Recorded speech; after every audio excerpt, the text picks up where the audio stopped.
Long ing driya mangu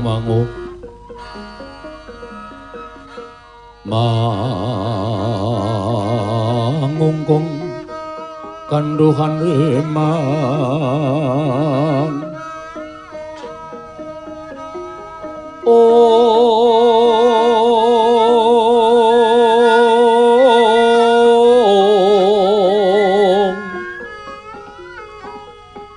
sekar kedung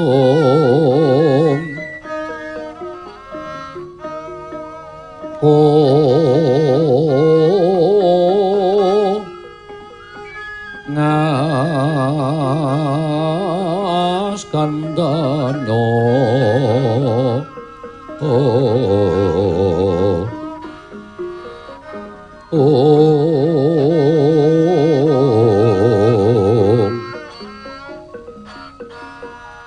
maweh raras renaning driya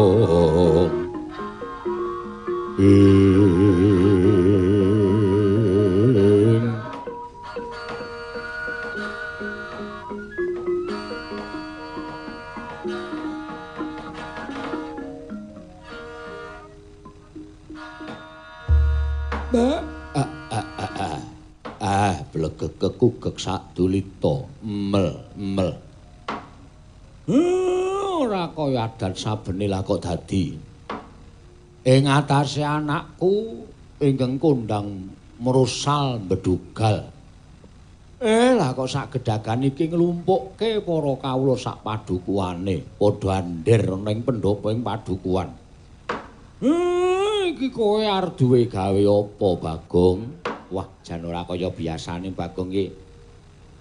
Ora tau dipercaya karo wong kok. Iki kok nglumpukke wong kok iso semene akeh ya, Tru.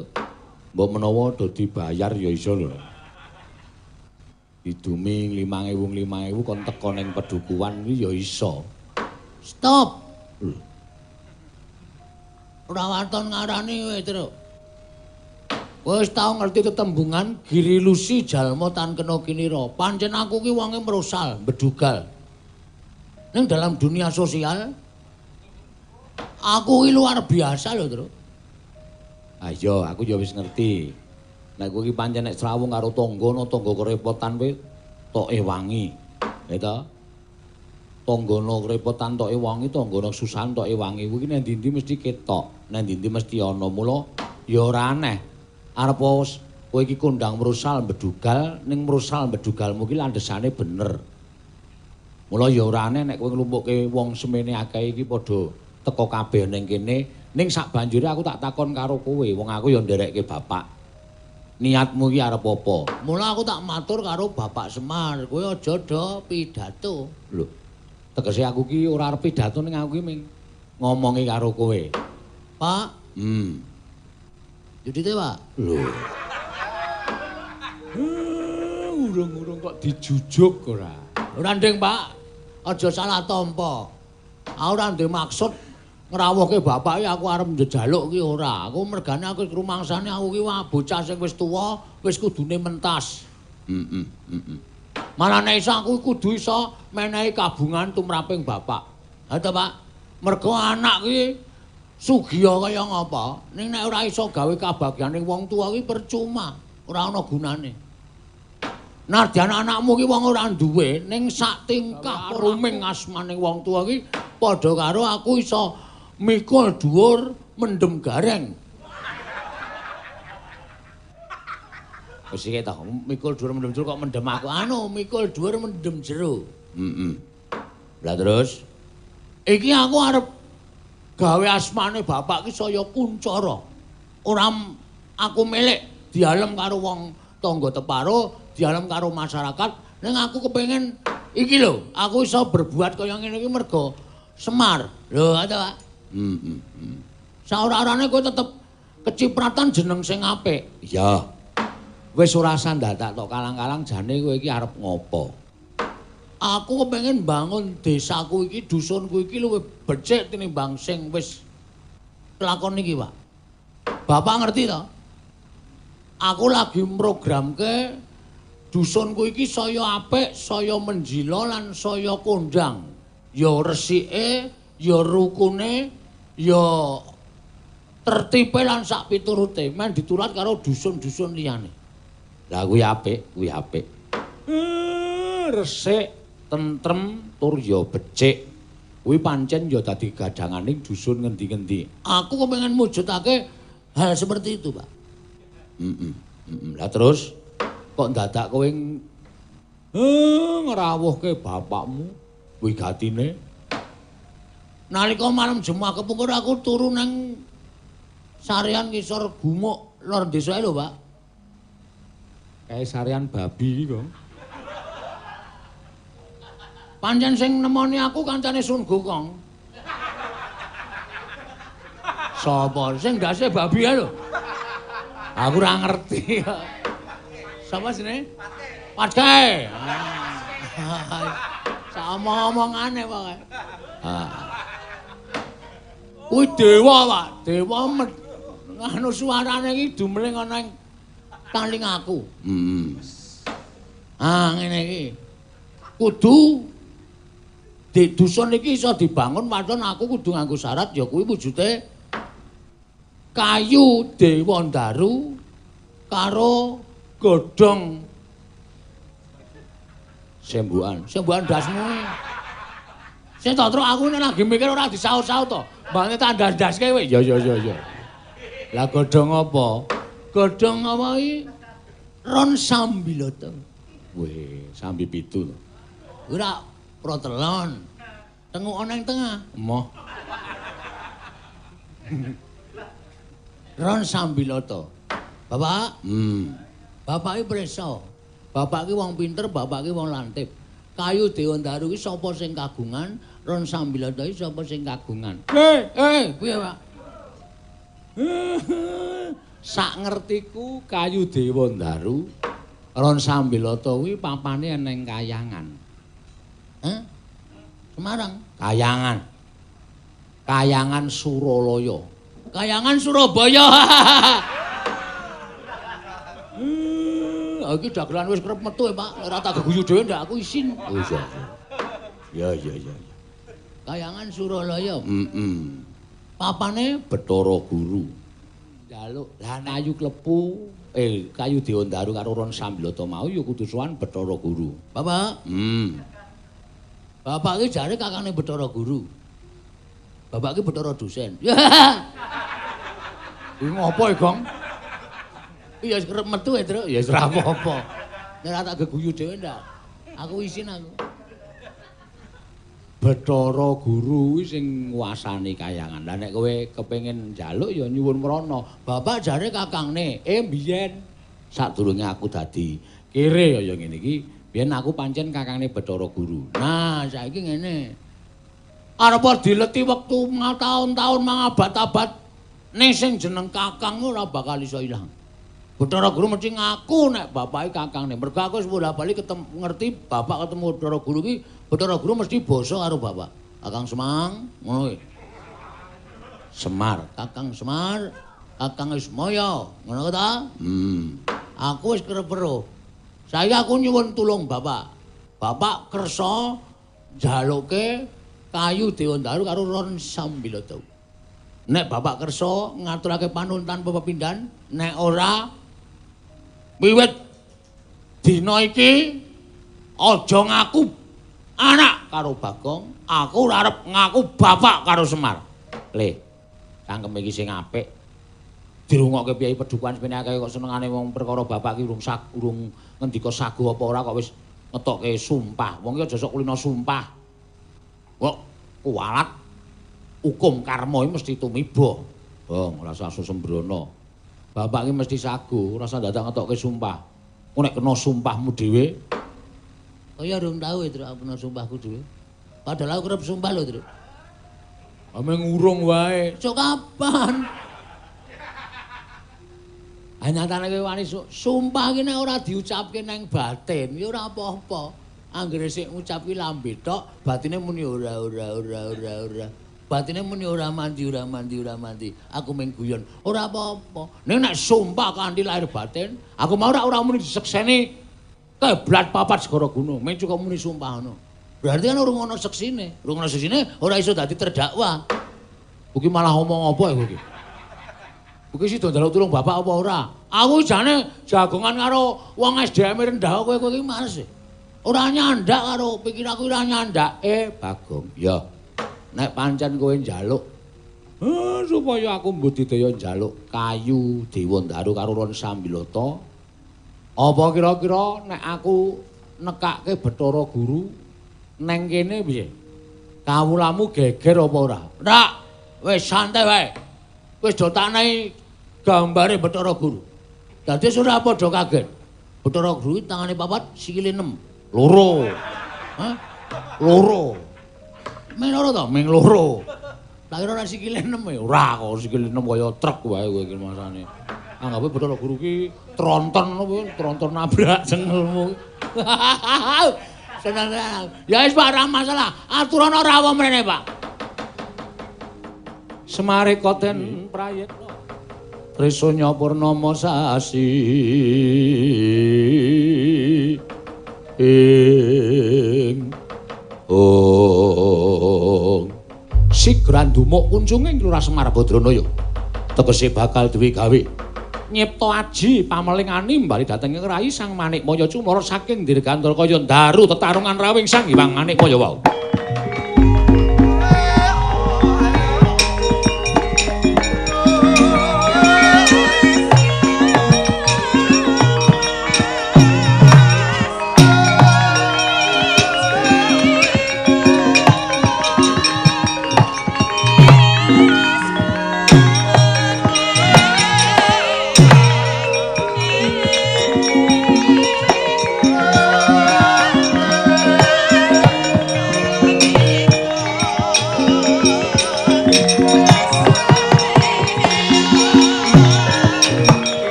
Koten Prayitna Semuriris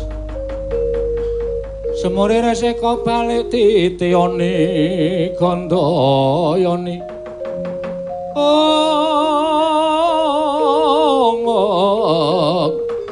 Trisanya Purnama sasi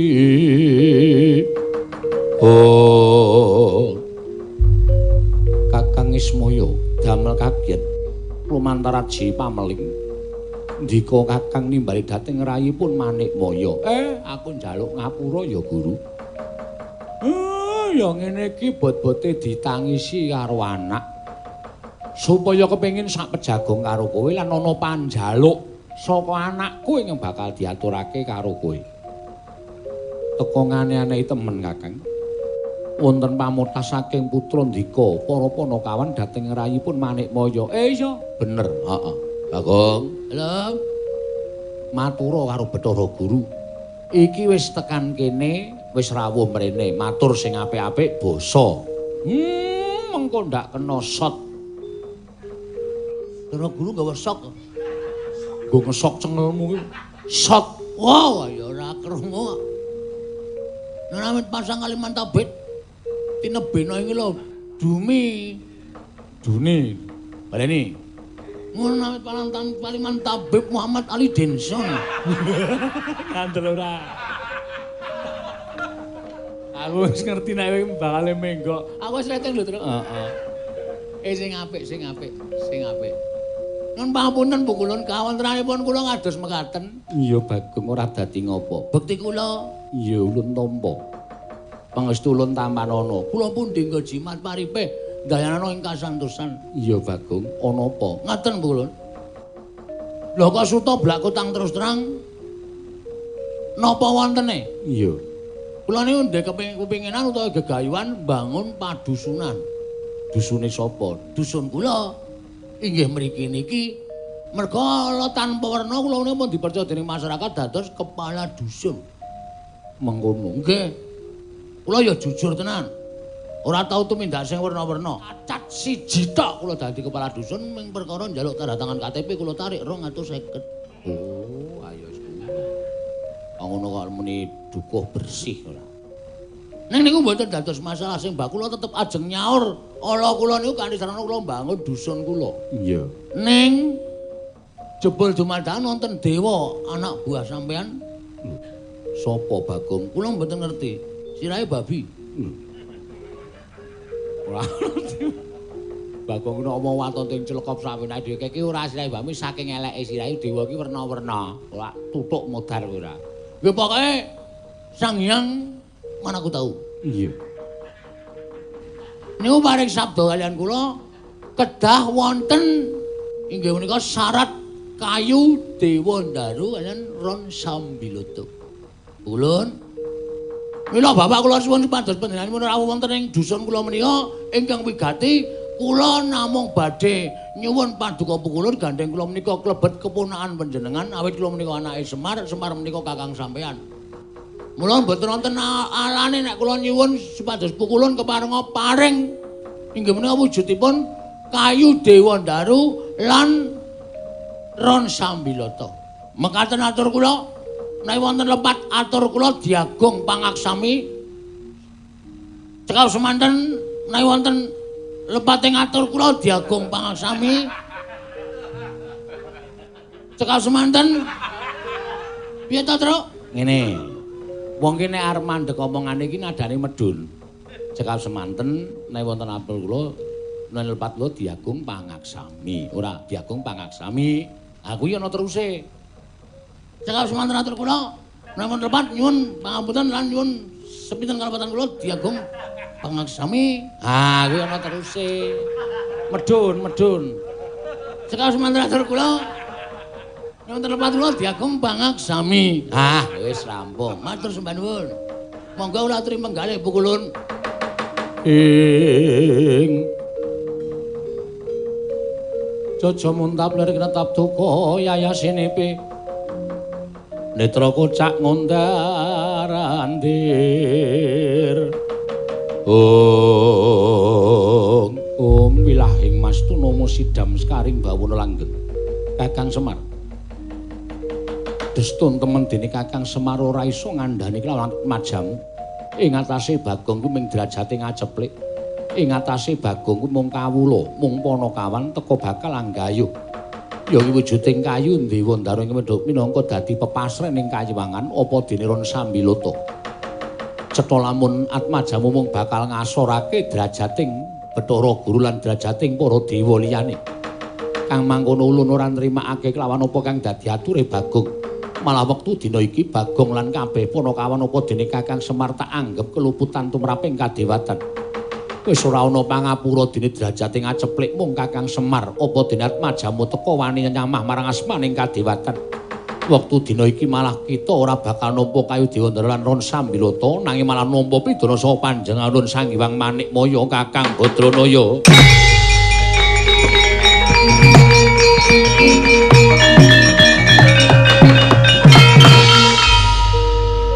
Piye muni piye ki mau? Gong, sabar, Gong. Ora sembrono iki ulun perkulun Bathara Guru. Ora, aku pokoke terakhir kata-katane sing aku ora seneng. Aku njaluk apa mau nang jenenge Kayu Dewandaru. Kayu Dewandaru karo Ron Sambiloto. Malah perkulun Bathara Guru ngluputke karo Bagong. Heeh, ngluputke karo Bapak, ngluputke karo Gareng, ngluputke karo Petruk. Malah ponokan arep tuntut ana ing Kapolres. Iki maksude piye to cah iki omong kok waton sak digawa ning kayangan. Arep dipidana digawa ning kayangan. Ha. Sik, Bathara Guru. Lho, Bagong malah kita mboya basa kalawan panjenengan ulun. Gunane apa ulun basa marang kita? Lho. Wis ora ana gunane blas. Merga sing kita, lho kowe. Kita wis wani arep nyenyamah karo apa keslametane Bapak, Gareng, Petruk lan Bagong. Apa salahku malah diluputke? Kita wani njaluk Kayu Dewandaru. Saya tak takon karo sampean. Aku ki titahe sapa? Titah ulun. Nah, titah ulun ki wajibe mituruti apa kang dadi pamutahe titah. Sampeyan aja pelit-pelit. Ing atase kula mriki mung njaluk Kayu Dewandaru Ron Sambiloto nyuwun ngampil. Sing jeneng nyuwun ngampil niku kula mung nyilih, mengke nek rampung kula kondurke teng Kayuwangan Surabaya. Kowe. Wani karo bapakne. Aku gak wani rong jamu anarkis. Kaya wayangan sewengi wae ora. Hah? Terus saiki salahku napa? Salahku napa kula tak takon? Sampeyan iki kudune iso mituruti sing dadi pamutahing titah, sing dadi panjaluking titah. Ora kok titah anggere njaluk apa-apa teng kayangan, ulun pidana. Titah apa-apa njaluk ning kayangan, ulun pidana. Nuwun sewu lho. Titah sampeyan nek dipidana mbaka nyiji suwe-suwe entek. Sampeyan iku pemerintahan sing dhuwur dhewe, ngoten. Dadi kudu mituruti panjaluke kawula kaya kula niki aja pelit-pelit. Gong. Gong ora sembrono, Gong. Iki Bathara Guru lho ora tak unek-unekke sak karepmu dhewe anggepmu. Kowe iki adu arep karo bojomu apa piye? Kowe ngerti ra watakku rek? Aja kok Bathara Guru. Sapa wae nek kira-kira pakartine ora bener mung arep ngangah-angah. Mung arep duwe pakarti ngendak karo kawula cilik. Ajange ning diajane Mas Bagong. Kowe mati tenan. Kowe nek musuh Bathara Guru mati tenan, Gong. Kowe nek musuh Bathara Guru mati tenan, Gong. Piye? Mati uripe gaweane Gusti. Bathara Guru mung utusane sing gawe urip nggo naliti para titahe. Pati uripe menungsa kok ora gumantung Bathara Guru, ning gumantung karo sing gawe urip. Kowe kok cethik to pikiranmu rek. Ning kowe engko mati. Engko tak siramane ra urip. Wong kok kaya ngono. Wong donya. Malah dilagokke. Apa? Wis kowe tenang wae. Ora usah melu-melu. Aku sing tanggung jawab. Yen ngono kita wani karo panjenengan ulun. Mboten ajeng wantun. Ning kula wanani karo sifat sampeyan sing nuwun sewu beda-bedake. Kula ora seneng sampeyan nek ora iso nuruti karepe Bagong. Yen pancen kaya mengkono, ulun bakal maringi Ron Sambiloto lan Kayu Dewandaru. Iya. Serius? Iya tenan. Aduh. Nyuwun pangapunten Bu kula. Sepinten kalepatan kula nyuwun pangapunten. Nek panjenengan saestu badhe maringi kula nyuwun pangapunten. Nanging ingkang bakal mboyong dudu kita. Sinten Bu kula? Bapak kita Gareng lan Petruk ingkang kudu munggah ning kayangan mboyong Ron Sambiloto. Merga ulun sawang kita wis ana sak candra iki ora nate sesuci diri, tegese ora nate kramas. Lho niku arang-arang adus ning sabune boros.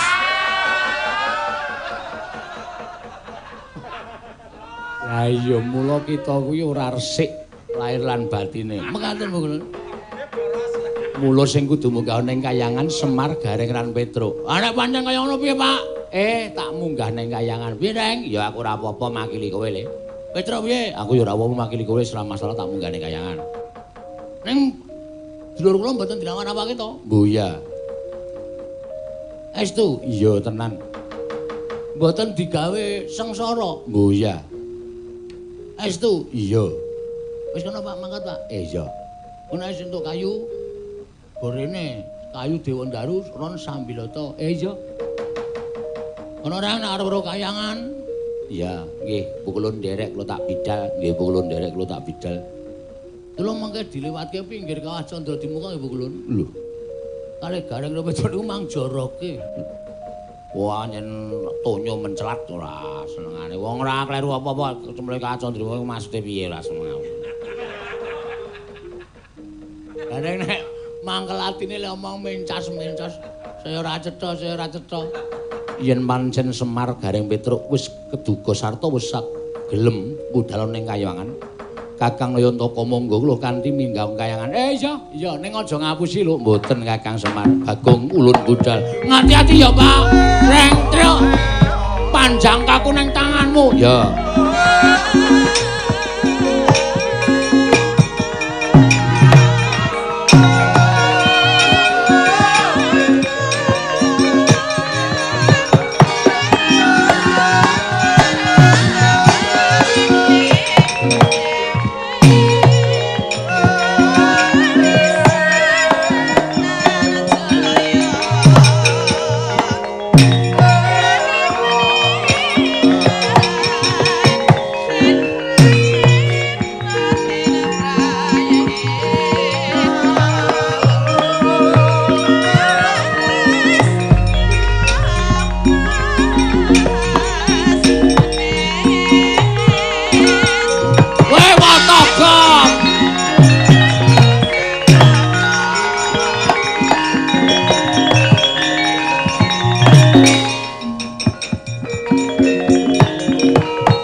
Biawak mlebu omah. Mbok karo Pak Dene pira boro ki ngalem apa piye? Suwe ora ketemu ya nyembah apa piye kok wong tuwa teka-teka kok dikira biawak. Ya so cangkeme dilongi wae. Wong mung ngulungi ngono wae. Kok kadingaren. Ora kaya biasane. Wong biasane iki ora tau tekan kene kok sampean tekan kene ngapa? Gong. Bapakmu nanti? Bapak sapa? Ya Semar no adikku. Semar adikmu tenan lho? Lah iso. Semar ku adikku tenan. Kok sik aku ya ming sruwang-sruwing sok krungu wae. Jane mbiyen piye kok iso kaya ngene kahanane iki piye? Semar ki adikku. Terus Bathara Guru kae sing ragil. Kowe ki ya dewa to? Ah iso mbisen. Gandeng kahanane wis rusak. Terus aku ya terus dadi titah. Wah, mbiyen ki sekondhok. Ndok? Ndok dikukur? Ora. Ndok dikukur dadi kowe? Ora. Regetane dadi kowe. Ora.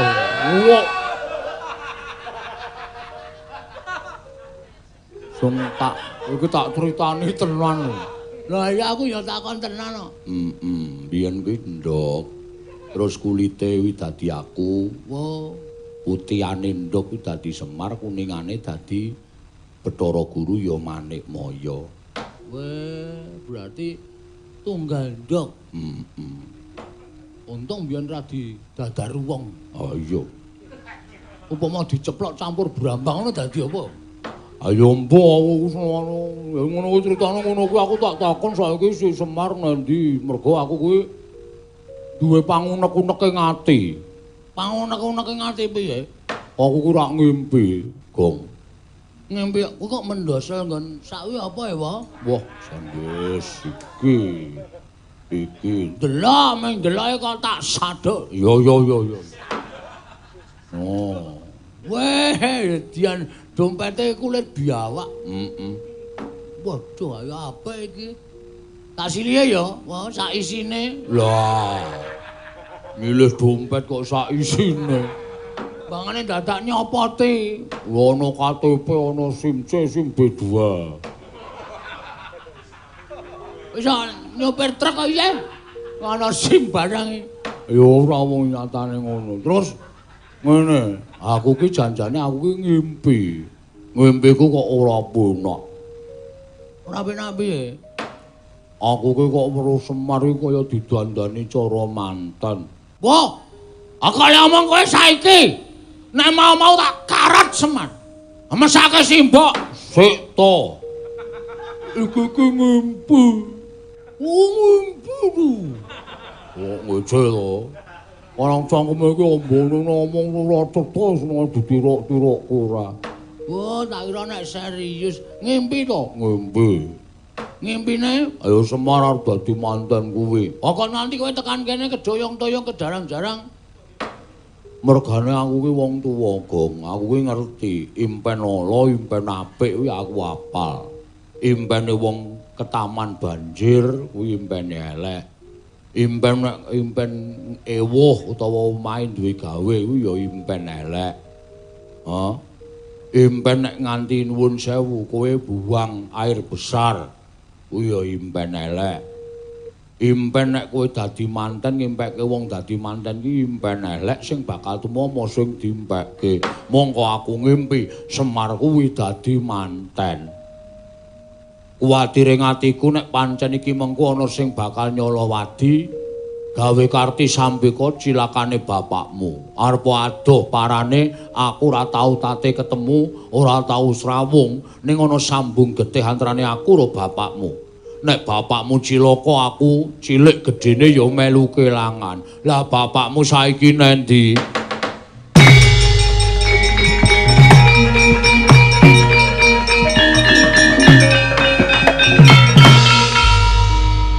Ngopo kok malah kaya wong kaget? Kak, wah. Iki mau bapak lagi wae lunga saka omah. Lho. Ngopo kok ndur mbrebes mili? Bareng kowe omong nek kowe ngimpi bapak dadi manten langsung sakal. Atiku tratapan, wetengku lara. Yo madang yo, Kak. Lah. Apa tengok loro kok njur ngejak madang ora? Ora janjane ana apa? Iki mau ki aku rak pengen nganu nglumpukke masyarakat. Lah masyarakat ki arep tak jak mbangun padusunan aku entuk sasmita nek kudu ditumbali nganggo wujuding kayu Dewandaru lan Ron Sambiloto. Heeh. Bapak omong nek jarene sing duwe ming Bathara Guru. Terus Bathara Guru tak kon ngrawuhke mrene bareng rawuh Bathara Guru ki ngunek-unekke aku nek aku dikira wong sing ngibarate kaya dene cecak nguntal cagak cebol gaya wulan wuta ngitung lintang tangi kelakone cepak wurunge. Heeh, tak wangsuli. Bathara Guru ra iso omongan terus mendole nesu ning njaluk syarat sing dunggahke nang kayangan sing jukuk kayu Dewandaru karo Ron Sambiloto iki Bapak Semar karo Gareng karo Petro. Aku ya santai wae. Tak kira Bathara Guru ya ora ndek niat sing ala. Ning bareng sampeyan ngendika nek ngimpi elek kaya ngono kok atiku kok tratapan wae. Lah rak tenan to wis.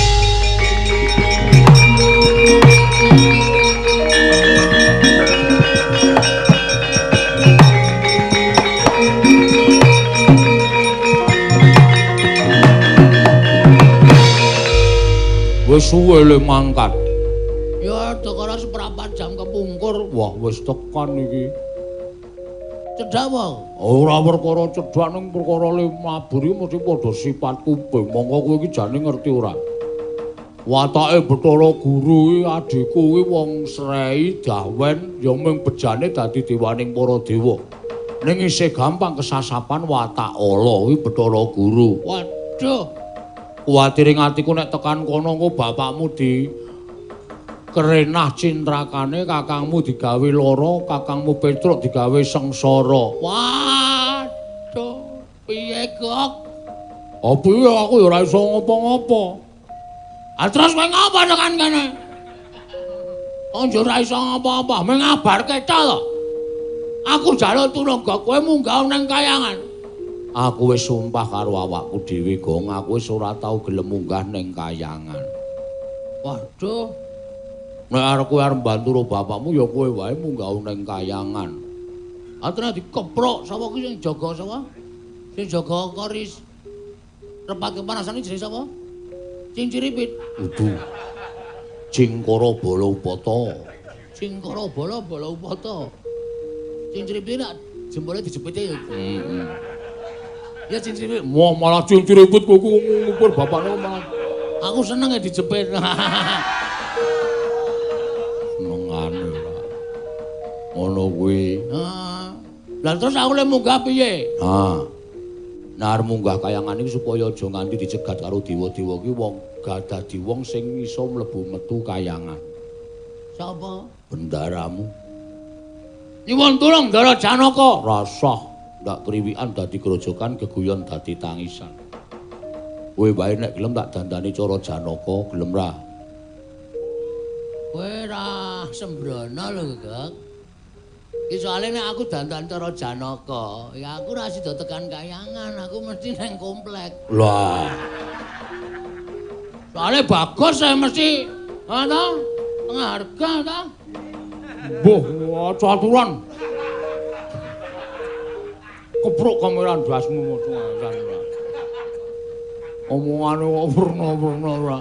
Wis manut ora? Ya. Tak dandani sing apik-apik cara Janaka engko gek munggah ning kayangan. Bapak karo kakangmu bejakan bali. Oh ya, siap. Gelem to? Gelem to. Ning bagus to? Bagus. Ya, wis kaya ngapa? Tak dandan aku.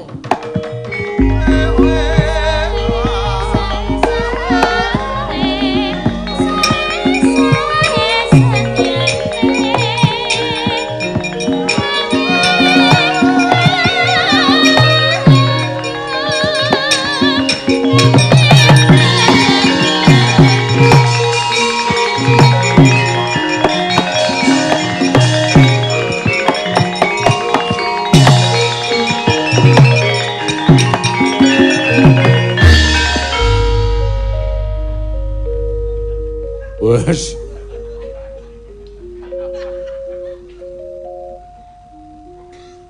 Ora ini sing pletot, Gok. Tak andani ya. Ya sing dadi sing gedhe pangapuramu jebul raimu ki ora iso dipermak. Digawe bagus ki wis ra iso. Wis ngono kuwi apik.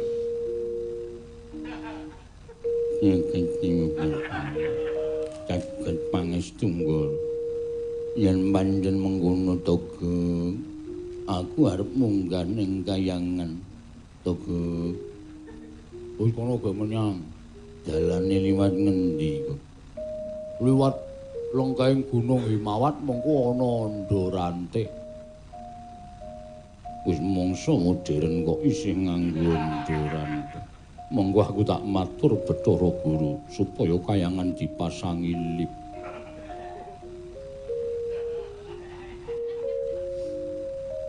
Ogok aja ketawa. Ora lambene gedhe nang guyu sithik iki wis ketara ning Jawa lho. Yen manjen kowe mengono aku tak mangket dina iki to, Gong. Ya, sing ati-ati engko pokoke pede wae lho kowe iki Janaka. Iya. Janaka nek mlaku nganggo gending. Ah sakaremu. Sakaremu. Aku seneng Janaka kuwi nek mlaku sing nganggo per kebel manuke mbredeng. Per manuke mabur. Wis ke menyang kowe lunga sik, Gok, aku isin arep berjalan. Ya wis pokoke tak sangoni slamet ya. Muga-muga kelakon lemu nyametke bapakmu dene ya merujut ya apa menawa pinesti bapakmu dikaniaya karo Bathara Guru. Gong. Iya.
mobil. Weh, kok udu kuwi.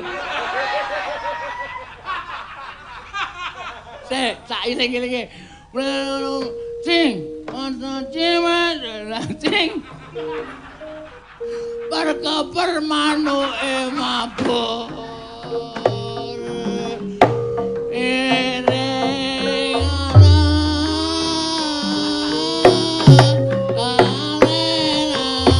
Manggunge ulane.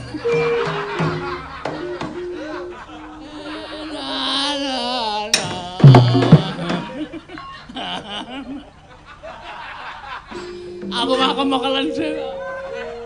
Jan, api yen Ndara Janaka kok wetenge mlending. Kane gawe wis ora pas babal. Bareng aku ngilo iki Janaka raine isih bagong iki. Tunggu nek konangan nang kayangan ketemu Bathara Cingkara Bala karo Balawata.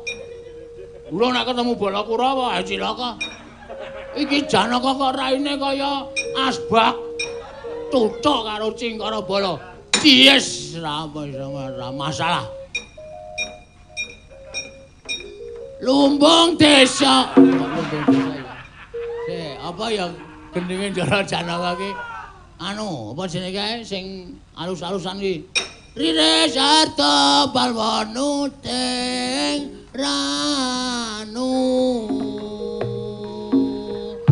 Tresing karsa deneng kanyut anggunge ulange. Wis mabur wae kenal